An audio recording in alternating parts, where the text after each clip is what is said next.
Okay, we're good to go. Great. Welcome, everyone. So thanks for joining us on your Tuesday evening or day or night, wherever in the world you are. We will be recording this session as mentioned. So if you do want to turn off your camera or anything, please feel free to do so. A small intro to myself. So I'm a product manager here with Product People. I have a long history in product management since around 2009 with a particular focus on growth.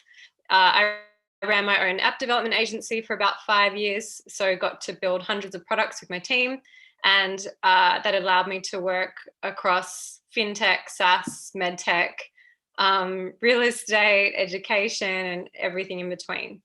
So yeah, I had a good experience doing that, and since joining Product People, have really enjoyed working with our clients here.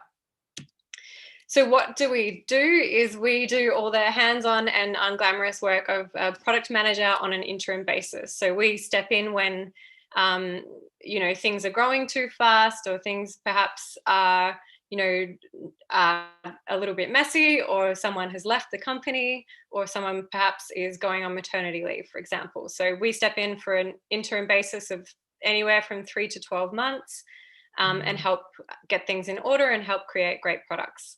And as you know and are a part of, we have a growing product community of over 5.6 thousand members.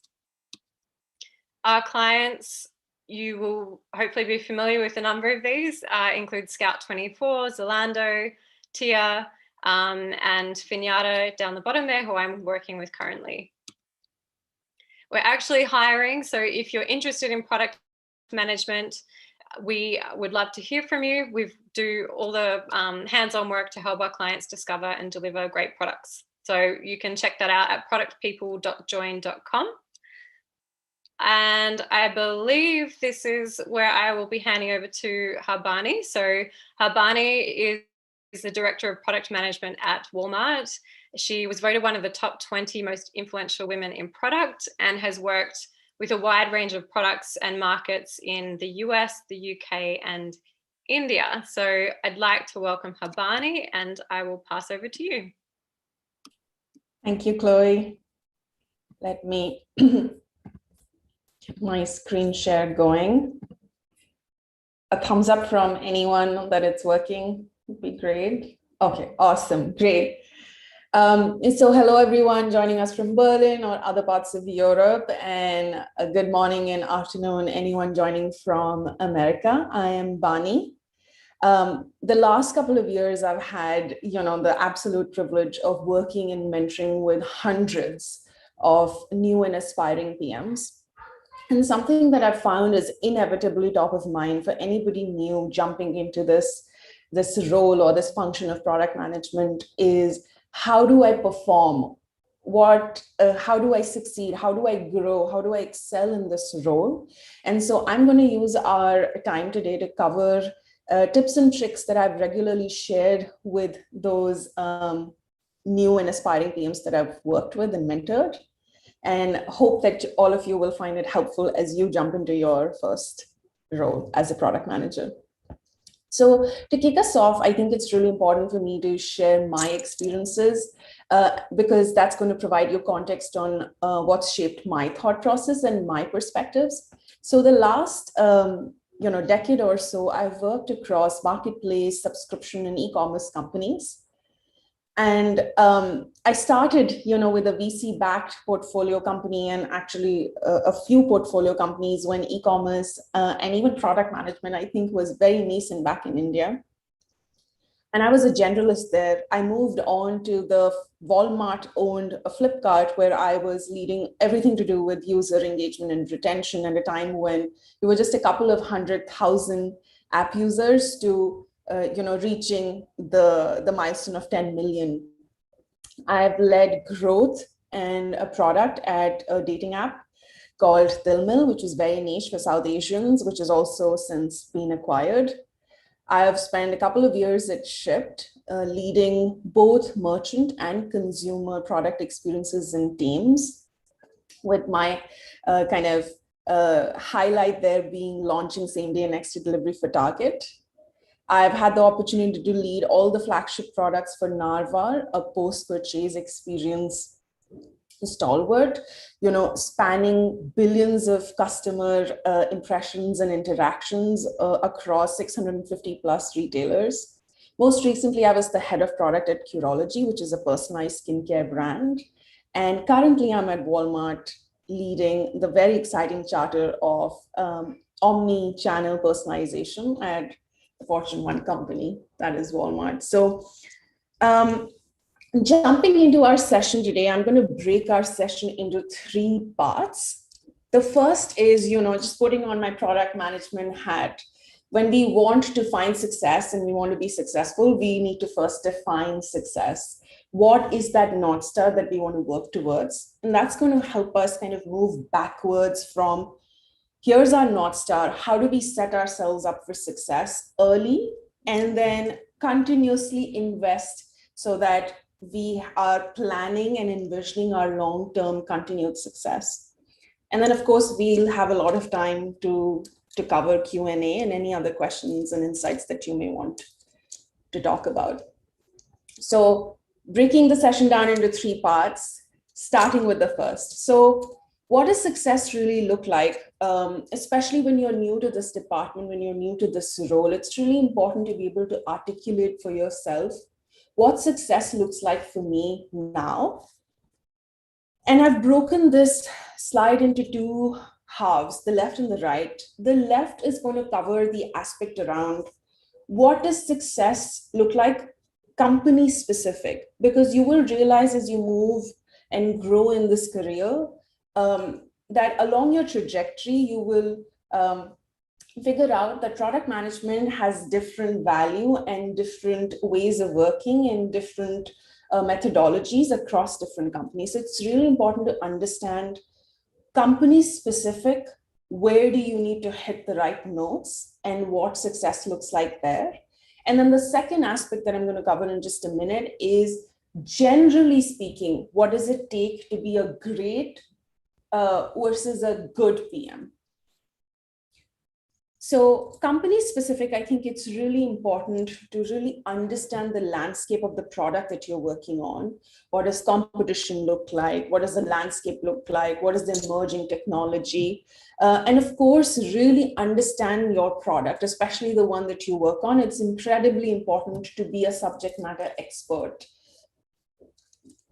You must be able to articulate, express, and also apply what your company strategy is, and therefore what is the cascading product strategy. It's also very important to have, as you keep building on these things, when you have the foundation of the landscape and the tech and the product, and then what is your company's specific strategy and your product strategy, it'll help you keep an eye on what really matters, what are the key metrics. Because if you go and make impact on something that really isn't a metric that the company cares about, then you're not going to find success. It's also, and I think this is one of those overlooked aspects of product management, but like I had alluded to earlier, it's really important to understand what product management means at your company, and specifically what your charter is. What is it that you are responsible for? What is the needle that you need to move? And how does product management function within your company? It's really important to know exactly and align on with your manager, your stakeholders, and anybody else involved, what your role is and what you are going to accomplish. And then tools. Again, one of those things that get brushed aside, but I think it's really important to call out that company to company, and this has been my experience, the tools that are used to manage product development process, or the tools that are used to document, or the systems that are used, the tech stack that is used, the vocabulary that is used varies from company to company. So it's really important for you to be able to understand and comprehend and be a master of the tools that you need to succeed in that workplace.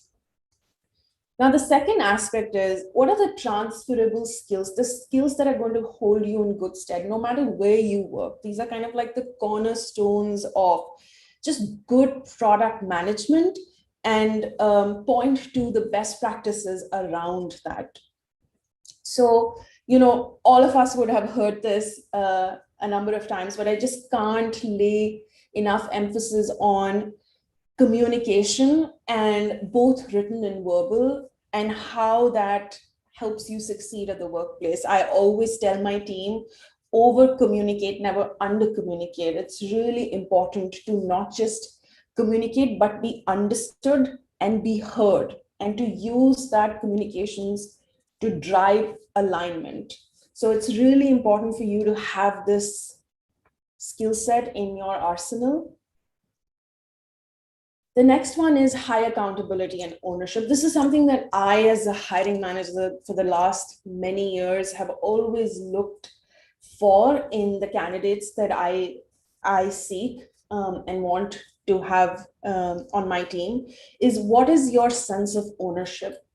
How accountable do you feel about your portfolio, about your product, about any deliverable that you have? What standards do you aspire for when you ship something? Do you ship to learn, or do you just ship? What is your philosophy around, maintaining a high bar of quality? So all those things are really important, and then start to emerge as even more important as you climb up the ladder and take on more portfolios and a bigger charter, is how do you feel, what is your sense of ownership? Key stakeholder management, this is, a topic for another day. You can go as deep, I can go as deep as you'd like, but this is really important because as a product manager, you not only have external stakeholders like customers, sometimes partners, sometimes merchants, but also so many internal stakeholders. You have your design teams, your engineering teams, your leadership. So you're managing up, you're managing across. And it's really important to fine tune and really motivate and manage and engage your key stakeholders, because they are the folks who are going to drive anything that you launch, any idea that you have to fruition. So you need that partnership. These are your partners in crime. The next one is, at the end of the day, even if you do everything that we've talked about, you have high accountability, you communicate really well, you understand your product, you understand your role really well, you've laid the right foundation. At the end of the day, product managers are supposed to help deliver business value. They are supposed to help move the needle. And so keeping, again, your eye on the prize, making sure that you are going after the high impact things and focusing the team around you to do that is really important. Problem solving is also a really important skill to have. When you get a portfolio, or when you get a product to lead, especially in your first role, it's really important to always take a step back when a problem is thrown at you, and shy away from jumping into solutioning. It's really important to consciously do this. It's more natural to jump into solutioning, which is why this word of caution. But when you start to build on that skill and it becomes a part of your intuition to look at a problem, frame it better, ask the right questions, get the right data points, align on what the problem exactly is, why is it important, make the right assumptions, is when you'll really find that you start to get at the root of that problem and therefore get to a better solution.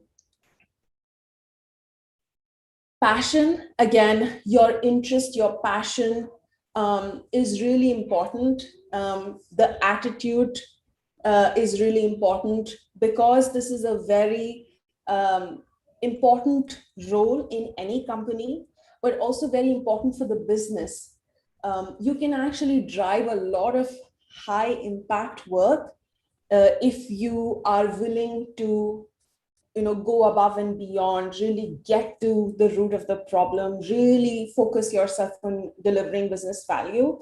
And all of that takes a lot of passion, interest, and effort. So being interested in the mission of your company, really believing that your product is solving a customer pain point goes a long way.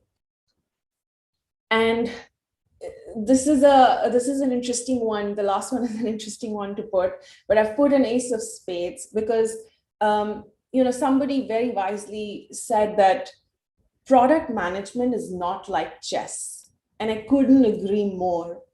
Product management requires a certain amount of resilience because you cannot see everything. Not everything is laid out on the table for you. Not all the pieces of the puzzle are available for you to look at the same time. It's more like poker, where with every hand that you're dealt, new information is flowing in. And you need to adapt, and you need to be resilient, and you need to be flexible enough to accommodate all of this new information. So it could be things like something your competitor did, or a new emerging tech that could potentially change the way you can do things. And so it's really important to keep your eyes and ears close to the ground, and not allow new information or new assumptions or new initiatives to kind of make your foundation wobbly or unsettling. So it's really important to understand going into this new role that poker is what product management looks like more than chess. So build up that resilience from the ground up early on. The next part is, how can you set yourself up for success? So we know what our North Star looks like. We know what a great product manager can do, should do, needs to do on a regular basis. How do we set ourselves up for success, especially early on? And I think, first impressions aside, it's really important to wet your toes the right way, in the right cadence, as you embark on this journey for yourself. So one thing that I like to lead with before I get into a toolkit or a framework that I'll share with you that you'll find actionable as you start your new role is the way I, at a very high level, break down a product management role is into 3 parts. So as a product manager, you have a really big responsibility towards the people that you serve. And we chatted about this, and I pointed to this when we spoke about the key stakeholder management. But the people side of things is really important. And I've said this many times to folks on my team as well, that product management is 50%, if not more, people management. Think about your customers, think about your partners, think about your merchants, your internal stakeholders. You're managing, again, up and across. So it's really important to understand that there is a big component around people and people management in product management. Process is another big aspect of the role that you play in the company, not just following a process and doing justice to it, but also thinking on your feet and being the boots on the ground, understanding what new processes will make the team more effective, will make your triad or your pod more effective. So what is the process around product development? What is the process around decision making? What is the process around prioritization? How do you communicate? How do you document? All these things are really important for a product manager to make sure that there is sense in the chaos. And the last bit is, of course, the product. So product management is not just product management, it's also people and process management. On the product side, of course, it's really important to understand that your role would include responsibility towards, again, understanding the landscape, making sure you really understand how the tech for your product works, what systems are involved, who talks to who, what are the APIs involved, what are the feedback loops, how does your product get qualitative and quantitative feedback, and how can you be the subject matter expert around that. So this is a good segue. This people, process, product framework is a good segue into the next slide, which is basically the toolkit that I use to date whenever I move into new roles. Plus minus a few things. I think it's really important to set yourself up for success early on. So whenever you take on a new role in product management, I find this toolkit handy. The first step is I always begin with a 30, 60, 90-day plan. And there will be a lot of holes and a lot of blanks when you start this. But you'll start to fill these in as you understand the company more, understand the context more, understand the product more, meet the people more. But always start with the skeleton of here is my understanding of what I have been hired for. This is my understanding of the scope of my role. This is the understanding of the metrics that I own. So always create a plan. This is going to help you set the stage, and also include things like the tools that we spoke about earlier, right? What systems do you need to be on? What access do you need? What data visualization dashboards do you need access to that are going to be important for the products that you lead? So all of that should be a part of your plan, both tactical and not. The second one is reach out and listen. So I find this really valuable, but also, especially for new PMs, and when I used to do it earlier, also very tempting to skip this step. So always pause the first couple of days, if you can, the first 90 days. Don't rush to add value. Don't rush to change processes. Don't rush to recommend big changes to the product or the process, but reach out to people and meet and greet as many people as you can. This window won't ever come back. And this is the time where you can meet with an unbiased outlook, coming in as a new person on the team, really getting to understand how things work and why they work that way. So reach out, start to build your relationships, start to understand who the decision makers are, start to understand how the process for product development happens. Really just listen, be a fly on the wall. Don't do anything beyond that. Don't rush to add value, as I said. The third thing that I do, which is the A of the craft, is as you start to meet more people, somewhere around 5, 7, 10 people across the board, so this is across your key stakeholder groups, you will realize that there would be patterns. So assimilate and reflect on those and start to now shape an opinion on what are the gaps. So for example, you will start to see what works really well on your team, or what works really well on X team. And you'll also get insight into what could be better. What are the opportunities for the team to improve on, or what are the opportunities where the team is actually focusing on to be better, to do better.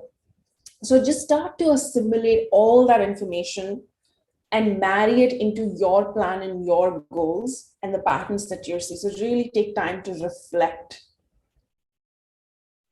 Once you are, so now think of, you've done the CRA, the steps 1 to 3 on this plan, on this framework. Now that you've spent the first 3 months, the first 90 days with people, you've spent time on the product, you've started to shape some opinions. It's time to, once you feel familiar enough, to start to contribute.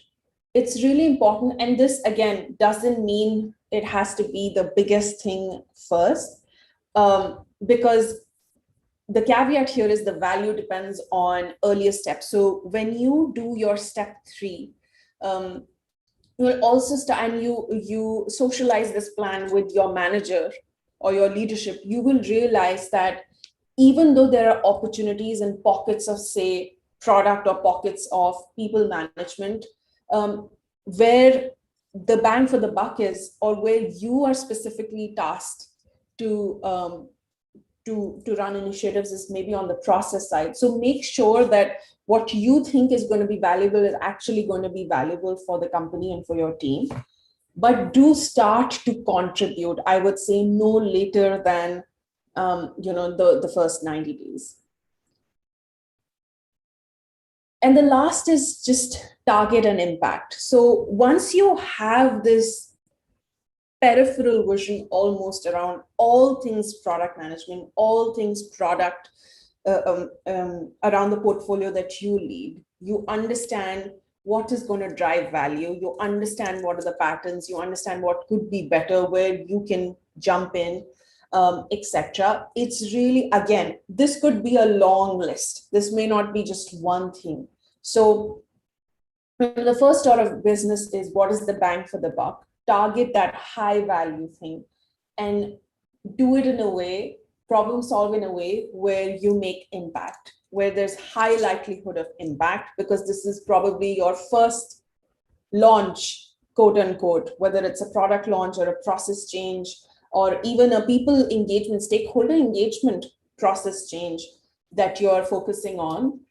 So make sure it's valuable and has a high likelihood of success and impact. And then just repeat. I constantly go back to, right now when you join a new role, this is the 30, 60, 90-day plan. But I constantly go back to this to make a plan for how should I plan for the last 2 quarters of the year? How should I plan for A, B, and C? How should I plan for 6 new people joining the team? So you could use this framework across the board. And I really like the fact that it says craft, because I love the fact that in product management, you can continuously invest in building your craft. And again, the craft piece falls back to the people, process, and product aspect. So I find this very compelling. It always makes me go back to this framework. But make sure, just to summarize this,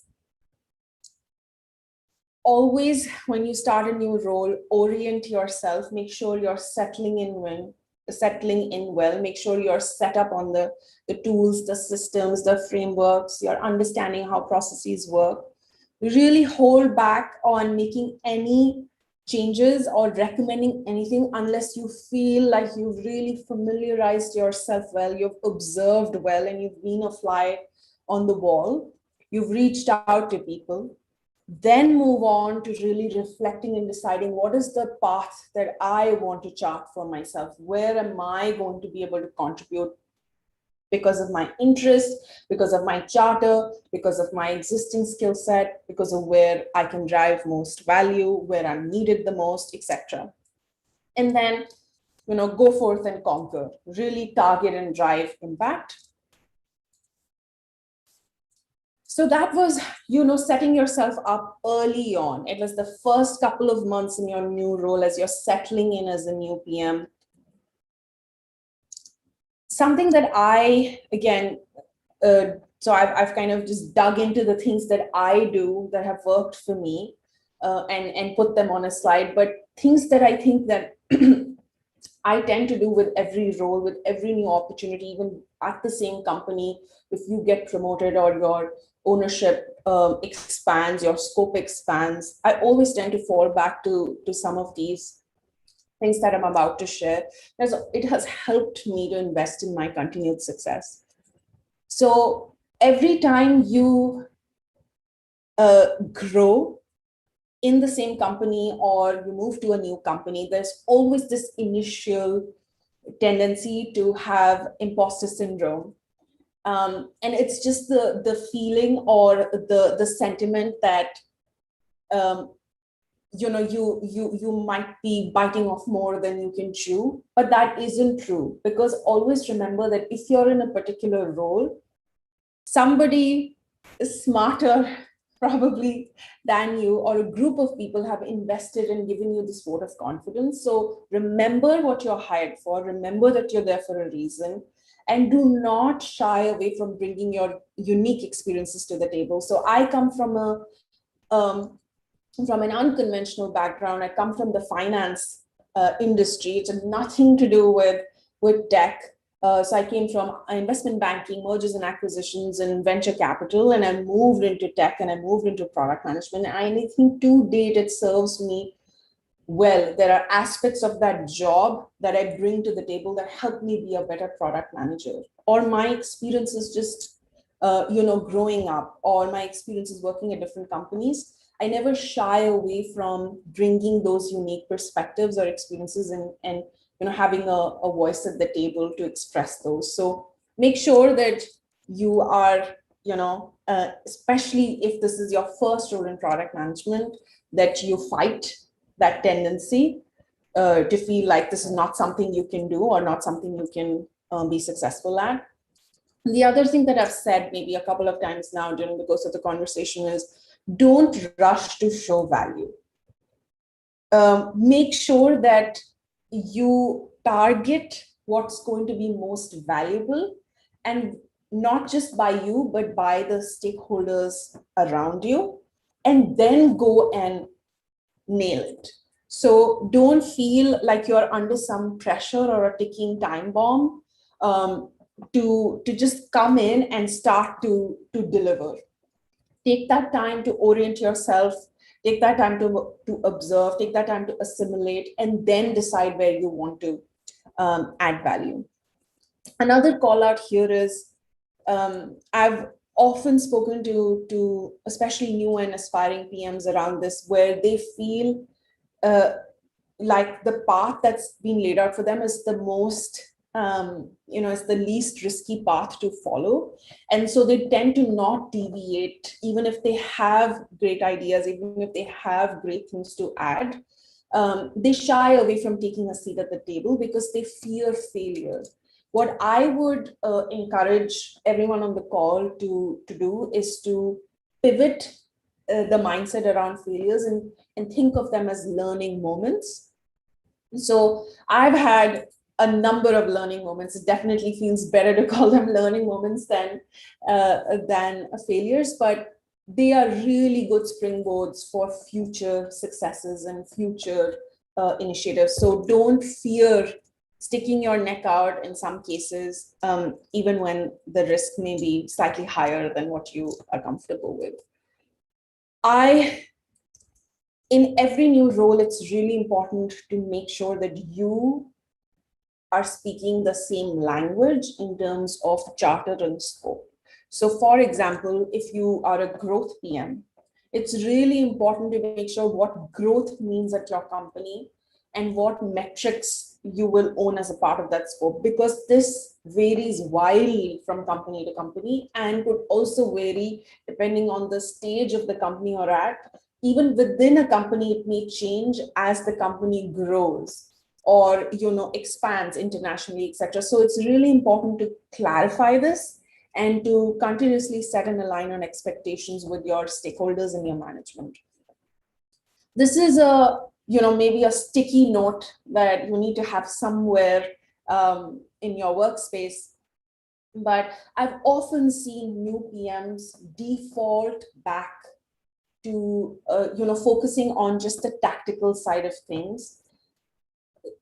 Again, you may not be required to build the product strategy in your first year, but know that this is something that is not about an if you will do it, this is about a when you will do it. So start to acclimatize yourself, start to familiarize yourself with the strategic mapping exercises in your company and even done broadly. But always have your strategic and your tactical hat on. Always figure out what would be your strategic lens when you look at an initiative, because this is a really important skill to build to grow in the product management ladder. Again, tied to the strategic thinking, always think big, but start small. Never shy away from, launching something that's good enough versus waiting for something that's perfect. So go after the big bets and break it down into pieces that make sense.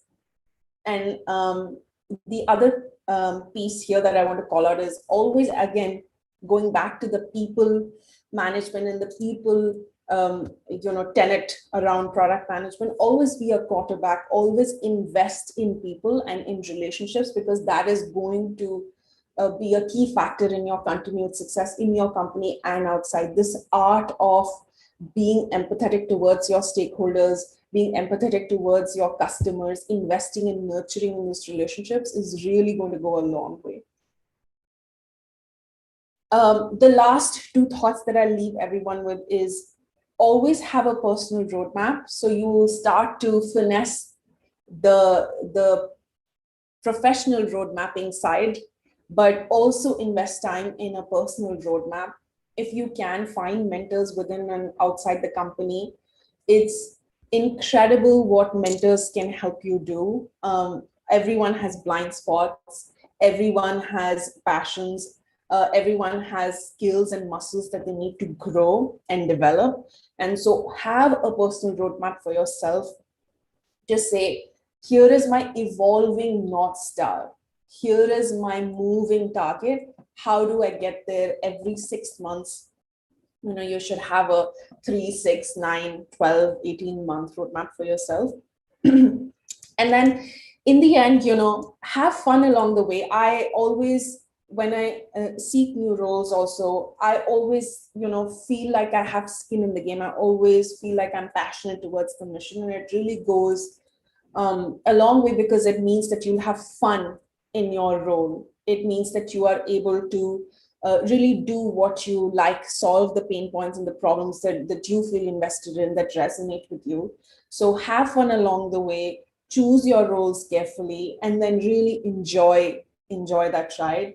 And especially in this, the era, the COVID era that we are in, don't forget to take breaks and don't forget to recharge, because strategic thinking and creative thinking, our roles are creative and execution based. That creativity starts to ebb when you are not recharged, when you're tired, you're not giving yourself time to recoup and recover. So make sure that you're having fun, but you're also taking breaks, so you can focus on that creativity side in your role.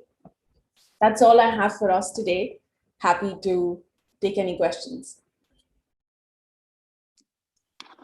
Great, thank you so much. It was very interesting, and I think some people will be sending in their questions through YouTube and on here as well, so feel free to add your questions. I guess I have something to start with. You mentioned, taking your time to assimilate and to absorb everything, which I completely understand, show value. I guess what happens when things are on fire and you have to move quickly and you don't have the luxury of taking that time? What's your experience in that respect, and how would you approach it in that scenario?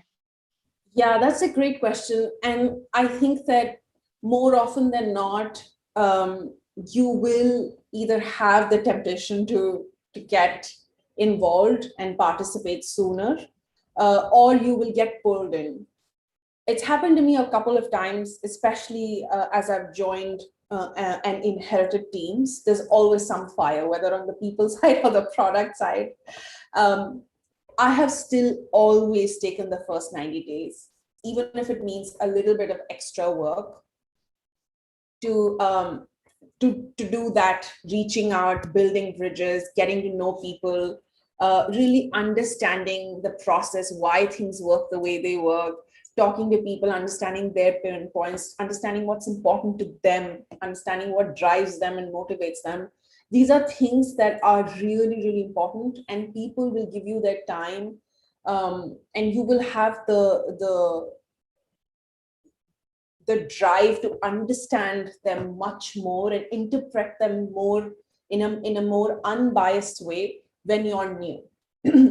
So my recommendation would still be to carve out time for this, manage the fires on the side, because that's endless. And they will keep coming your way, but do this for yourself to set yourself up for success. I think it's really important.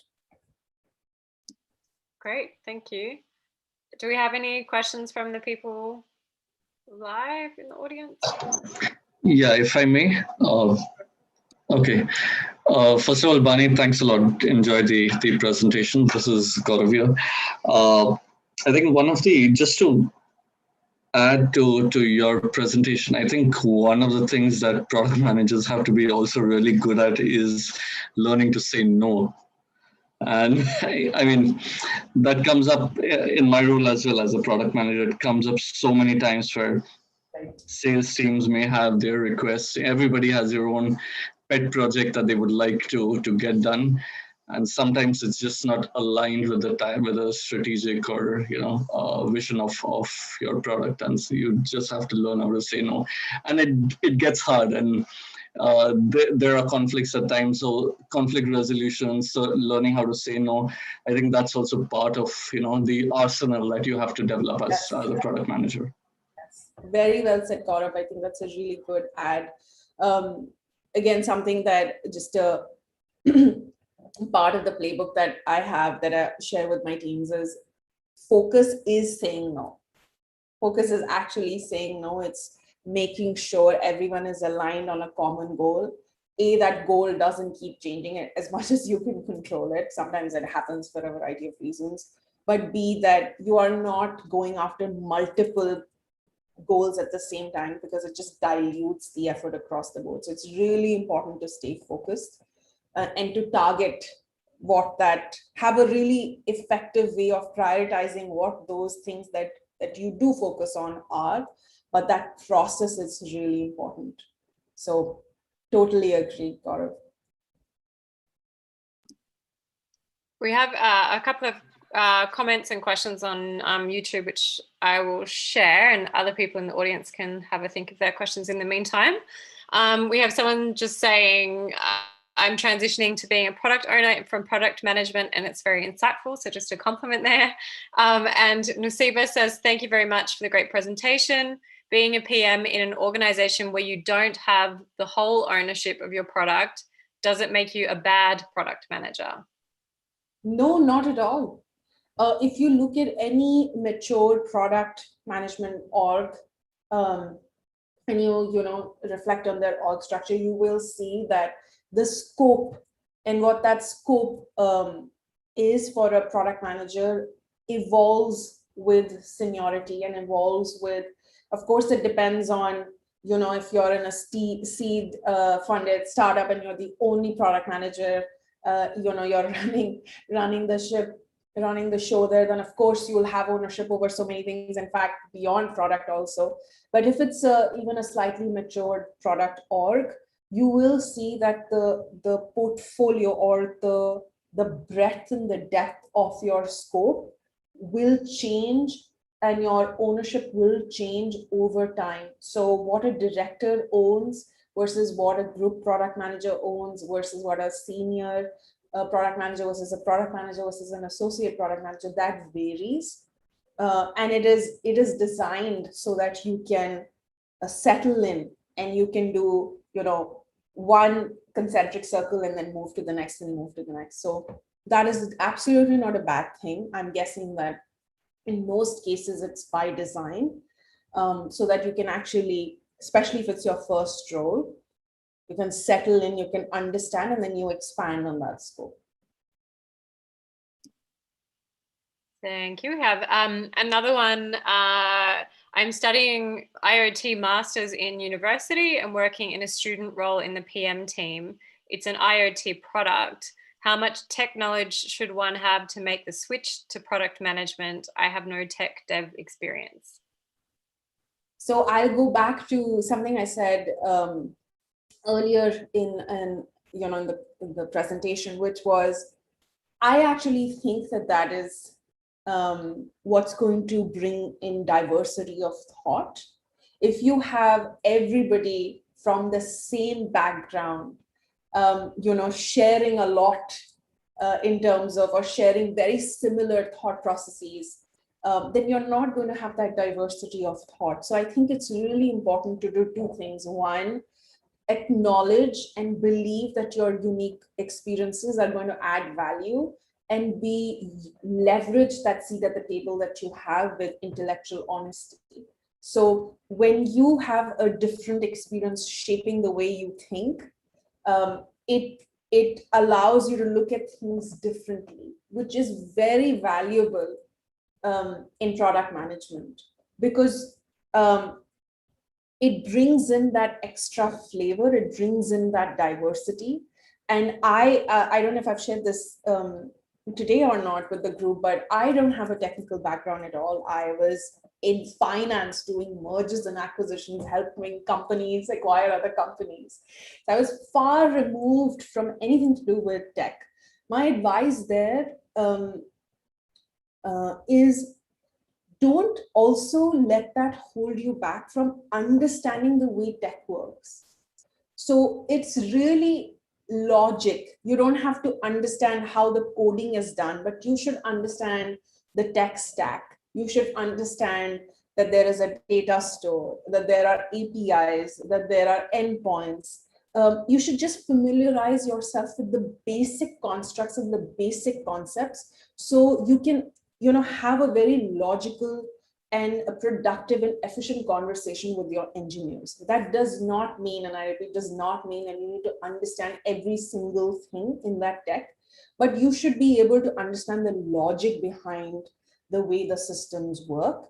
And this is, an investment you must make, because as you plan for your product, it's really important for you to understand how the systems work, what is possible today, and what you can do to push the envelope on that. So it's really important to earn the respect of your engineering team, but that doesn't mean that you need to be, speak their language word to word. It means you need to understand the high level architecture, which is an investment of a couple of hours in the beginning, and then just continued investment over time. I completely agree with you. I think even at Product People, we're such a diverse group from many different backgrounds, and you see that with different projects and different products. Some of us are a better fit than others, and diversity in teams is definitely a strong point. So I agree with you there. We have a few other questions here. We've got one on Zoom. Did you want to ask that yourself, or I'll read it from here? I'll take that as reading it from here. So where do you draw the line in your responsibilities as a product manager who is building the product and that of the marketing? How much should you get involved? So I think this is a really valid question, but also a tricky one, because again, it's how product management is done in different companies. But what wouldn't change, what I wouldn't expect to look different, is product management is responsible for articulating and framing the problem statement, and then making sure that the right solution gets executed in a way that it achieves the metrics or the measures of success, the goals around that. So marketing, much like all the other stakeholders you'll have, so you'll have marketing, you might have operations, you might have logistics, you might have customer success, you might have customer support, you might have so many internal stakeholders where you might even be building internal products for them, or you might be delivering on an initiative that needs work on the product side, on the digital product side. So it could be, one of many things. But the key there is to have the right stakeholder management. And like I said, it's a whole topic in itself. I've actually spoken about that a couple of months ago, but it's really important to understand the partner on the what and the why.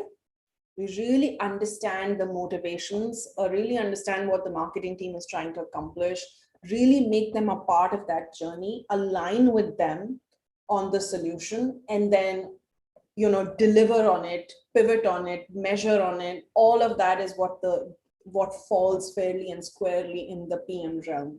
So think of marketing as an internal stakeholder.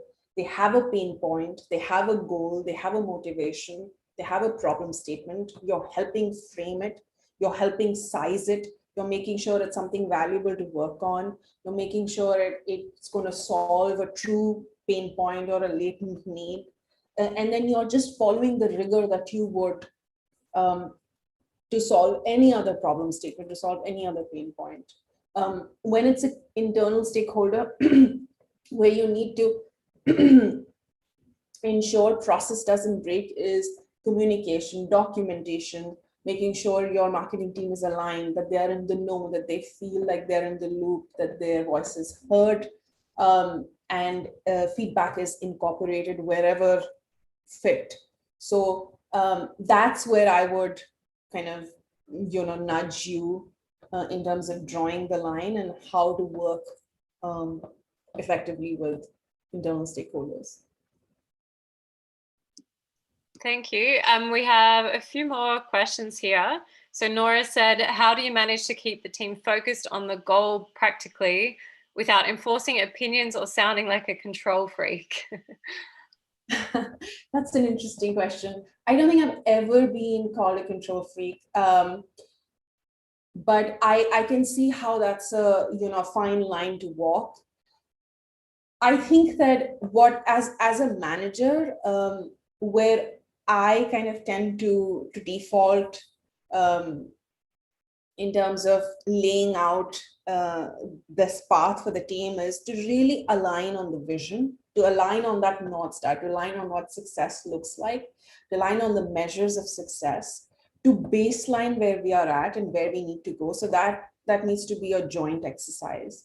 Where I tend to step away a little is once we've identified the levers of how we can get there and what some of those high impact levers are going to be, the actual how I back away from.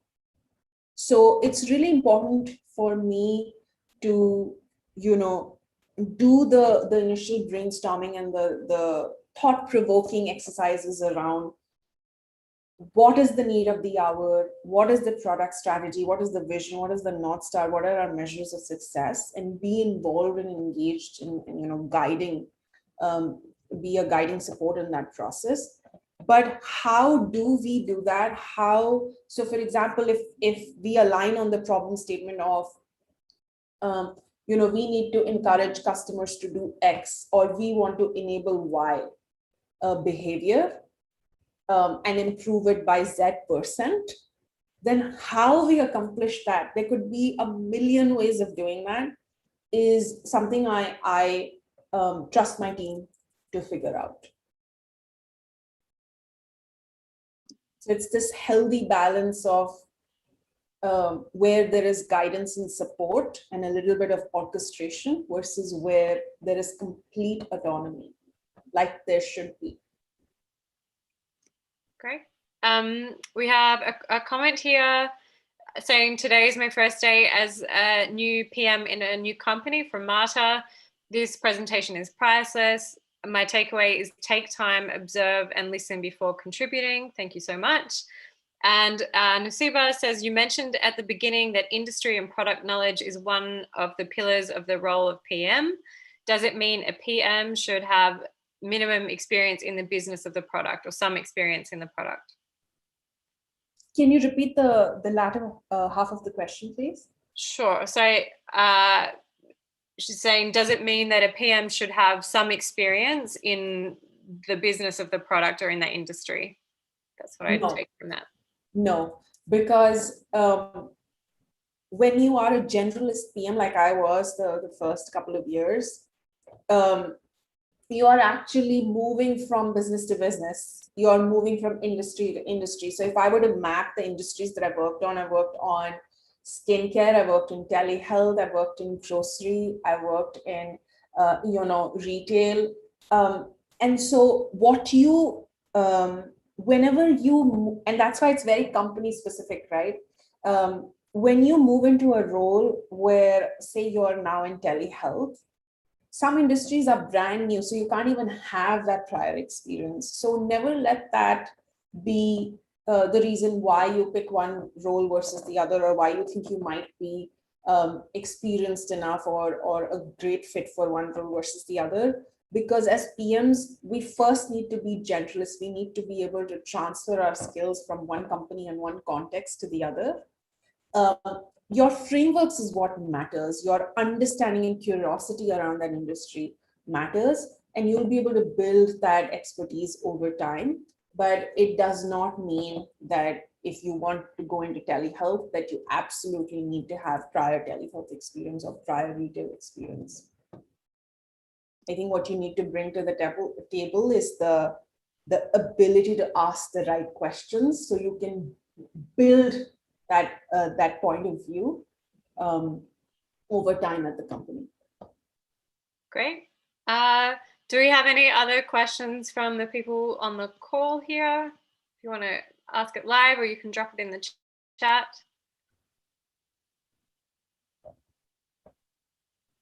No, I guess I have another one, Barney, if you don't mind.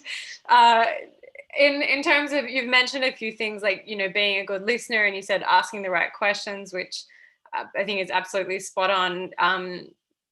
If you had to have one skill identifier that you think every product manager needs to have, or that would give you the most value as a product manager, what would you say that would be? I don't know if it's a skill. Maybe it is, but I think empathy